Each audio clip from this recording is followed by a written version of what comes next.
Today's scripture reading brings us to Psalm chapter 78 through 80. Only three today. It's because the first one is a rather long psalm. It is, 72 verses in length. And I have chapter 78 titled A History Lesson of Goodness and Disobedience. And, the first thing that I would have you to note is the great contrast that you find throughout this chapter. It's speaking a lot about the history of the children of Israel. You have the times in which God had given manna from heaven, the quail from heaven, the water from a rock, the time he brought them out of Egypt, brought them through the Red Sea on dry land, the walls of water as an heap, and all these great things. But then all the way throughout it, you see Israel's response. And Israel's response to the goodness of God, you see it once in verse number 17. And they sinned yet more against him by provoking the Most High in the wilderness. You see in verse number 22, because they believed not in God and trusted not in his salvation. Verse number 32 talks about how good God was. And in verse number 32 it says, for all this they sinned still, and believed not for his wondrous works. Verse number 56, yet they tempted and provoked the Most High God and kept not his testimonies. And so it does detail this, multiple times in which God brought judgment down upon them because of their disobedience. But this psalm is mainly, kind of an abbreviated history of the children of Israel and the grace in which he had shown unto them, and then the wickedness that the children of Israel had shown back unto God. Now, one thing that I want to point your attention to is verses 4 through 7. I believe it is powerful and it is so important. Verse number 4 says this. It says, we will not hide from them from their children, speaking about what God had done, showing to the generation to come the praises of the Lord and his strength and his wonderful works that he hath done.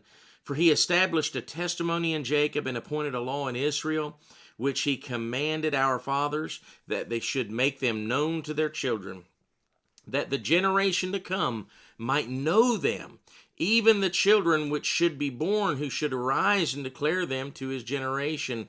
And here's the key, that they might set their hope in God and not forget the works of God, but keep his commandments.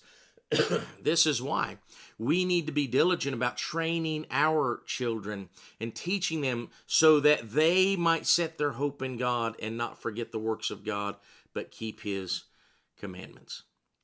Psalm 79, I have that titled, A Cry to God After Jerusalem's Destruction.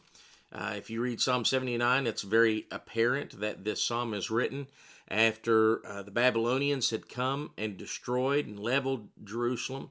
And it's just really a psalm of sorrow. And one thing that jumped out at me was found in verse number 4. It says this, we are become a reproach to our neighbors, a scorn and derision to them that are round about us. And so the psalmist is essentially complaining that they're the laughing stock now, right? They're not the king in the kingdom to be feared, but, they're a byword. But, my response to that, and surely, God's thought process, is that which Nathan had told unto David after David's sin, and that was, they caused the children of Israel, caused the enemies around to blaspheme God. The children of Israel, God used them much like God has chosen the church, and that is to make his name known. And the children of Israel did that at certain times throughout history. They made the name of Jehovah God known. That's why Rahab knew of the true God. The church's job is to make the name of God known. Well, they failed to do that, and instead they went off sin, and they treated their relationship unto God as, nothing to be thought about. They spat in the face of him and the covenant in which he had with them, and now they're worried about their name being a reproach among their neighbors and thought nothing about the reproach that they were making God. And finally, though, in verse number 9, you see that the psalmist is finally getting it. Verse number 9, he's crying out for help. He says, "Help us, O God of our salvation, for the glory of thy name, and deliver us and purge away our sins for thy name's sake." So in verse number 9, the psalmist isn't simply selfishly praying that God would take this reproach from them, but that God would help them so that he might be glorified. And then finally here in Psalm chapter 80, I have this titled A Prayer for Restoration.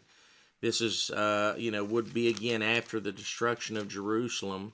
And two things as far as Psalm chapter 80 is concerned, and that is the psalmist understands the two things here. Number one, the reason for their plight.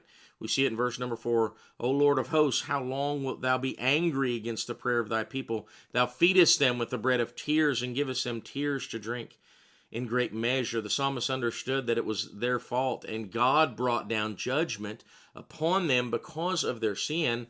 And then not only did he understand the reason, but he also understood the remedy. God was the reason, and the judgment of God being brought down upon them was the reason for their calamities. But he also knew that God was the remedy. And so you see repetition found in this psalm. 3 times you see the same phrase. We see it in verse number 3, verse number 8, and then I think the last verse number 19. And the phrase goes such as this: "Turn us again, O God, and cause thy face to shine, and we shall be saved." You know, a lot of times God will bring down judgment upon us if we're disobedient unto him. But God is the remedy, not fleeing from God, not turning away from God, not being mad at God, but turning unto God with a repentant heart, understanding that He can save. So that's our study for today. I hope it's been a blessing to you, and Lord willing, we'll see you tomorrow.